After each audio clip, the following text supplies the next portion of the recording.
살다 보면 참으로 답답한 인간 유형이 존재합니다. 예를 들면 지능은 낮고 고집은 더럽게 세서 남에게 피해주는 인간. 대표적으로 조선의 원균을 예로 들 수 있죠. 오늘의 주인공도 그러한 인간 유형이라고 볼 수 있습니다. 전쟁이 끝난 걸 믿지 않아 무려 30년간 홀로 싸우며 민간인 수십 명을 학살한 빙신. 그럼에도 일본의 영웅으로 평가받는 오노다 히로의 이야기입니다. 생긴 것만 봐도 고집불통의 의지를 지닌 오노다 히로. 그는 그저 평범한 일본 장교였습니다. 막중하지도 않은 임무를 받기 전까진. 일본이 져터지고 패망하기 8개월 전인 1944년 12월 오노다는 필리핀 루방섬이란 곳에 배치되었습니다. 지휘관이었던 그에겐 훈련도 제대로 되지 않은 오합지졸 병사들 250명이 아주 든든하게 버티고 있었죠. 그런 그에게 상부에서 명령을 하달했습니다. 미군의 공격을 지연시키기 위해 부두시설과 비행장을 파괴하라. 이어서 그의 직속상관은 오노다에게 말했습니다. 옥새는 일절 허락하지 않는다. 몇 년이건 버텨라. 그동안 병사가 한 명이라도 살아있으면 야자수 열매라도 따먹으면서 버텨라. 다시 말하지만 옥새는 용서하지 않는다. 여기서 말한 옥새는 자살을 의미했는데 절대 자살하지 말고 구조를 기다리라는 뜻이었습니다. 하지만 앞으로 직속상관의 이 말 때문에 상황이 단단히 골치 아파질 것이라는 걸 아무도 몰랐습니다. 1945년 3월 미군이 필리핀에 상륙한 후 오노다는 약 250명의 병사들과 함께 천황을 위해 반자의 정신으로 미군과 한바탕 붙게 됩니다. 그래서 시원하게 207명이 죽고 고작 43명만 주랭랑을 쳐 목숨을 건질 수 있었죠. 지휘 체계고 나발이고 일단 다 산속으로 흩어지게 됩니다.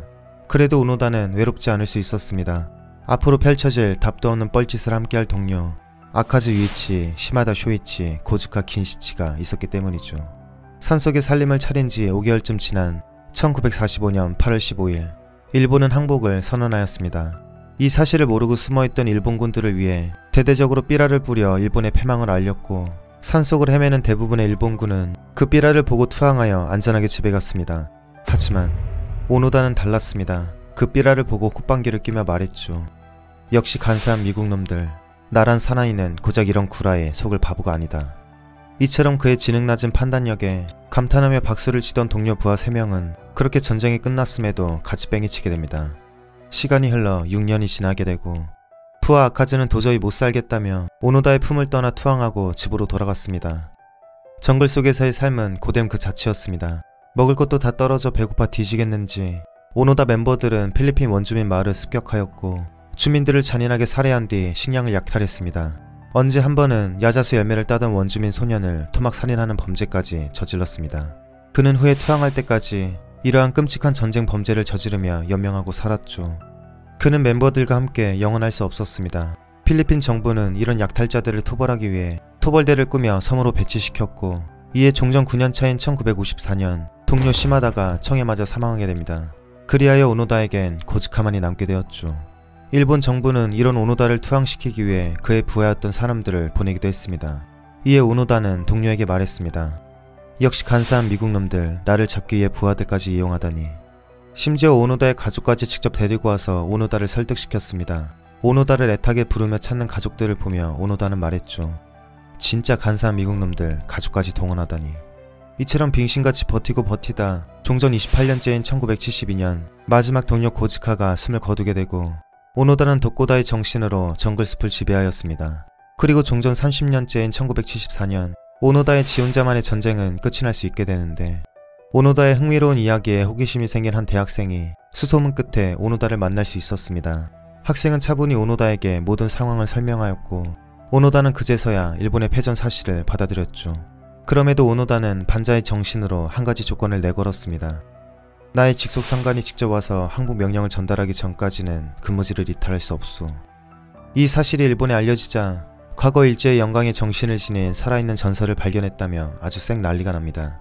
그렇게 오노다 기한 작전이 펼쳐지게 되고 노력 끝에 오노다의 직속상관을 찾아낼 수 있었습니다. 평범한 삶을 살던 직속상관은 별로 가고 싶지 않았지만 어쩔 수 없이 오노다를 만나러 루방성까지 가게 되었죠. 그렇게 오노다는 직속상관으로부터 투항 명령서를 전달받으며 종전 30년 만에 지 혼자 펼치는 전쟁의 막을 내리게 됩니다. 그는 필리핀 민간인 30명을 잔혹하게 살해했고 100여 명에게 부상을 입혔지만 필리핀 대통령은 그의 범죄를 사면해주게 됩니다. 물론 여러 정치적인 이유가 있었죠. 투항 당시 오노다의 모습은 일본인들을 열광하게 만들었습니다. 흐트러짐 없는 완벽한 군복 차림에 관리가 잘 된 소총과 탄환, 여전히 삐까번쩍 빛나는 그의 일본도, 그리고 카리스마 넘치는 그의 날카로운 손날의 경례. 일본 애들은 그의 진정한 사무라이 모습에 뿅 가버리게 됩니다. 하지만 일본에 돌아온 뒤 오노다의 눈에 비친 발전된 일본은 일본 고유의 정신은 썩어버리고 서방 문화나 받아들이는 실망스러운 모습이었습니다. 그래서인지 이듬해 브라질로 건너가서 정글의 제왕답게 목장을 경영하며 결혼까지 하였습니다. 그러다 말년에 일본으로 돌아온 그는 일본의 위안부 책임을 부인하며 제국주의 시절을 그리워하는 극우파로 활동하였습니다.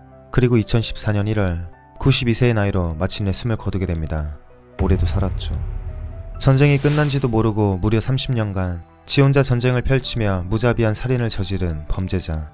살아있는 사무라이 정신과 함께 일본에서 영웅으로 모셔지는 오노다는 그냥 병신일 뿐이었습니다.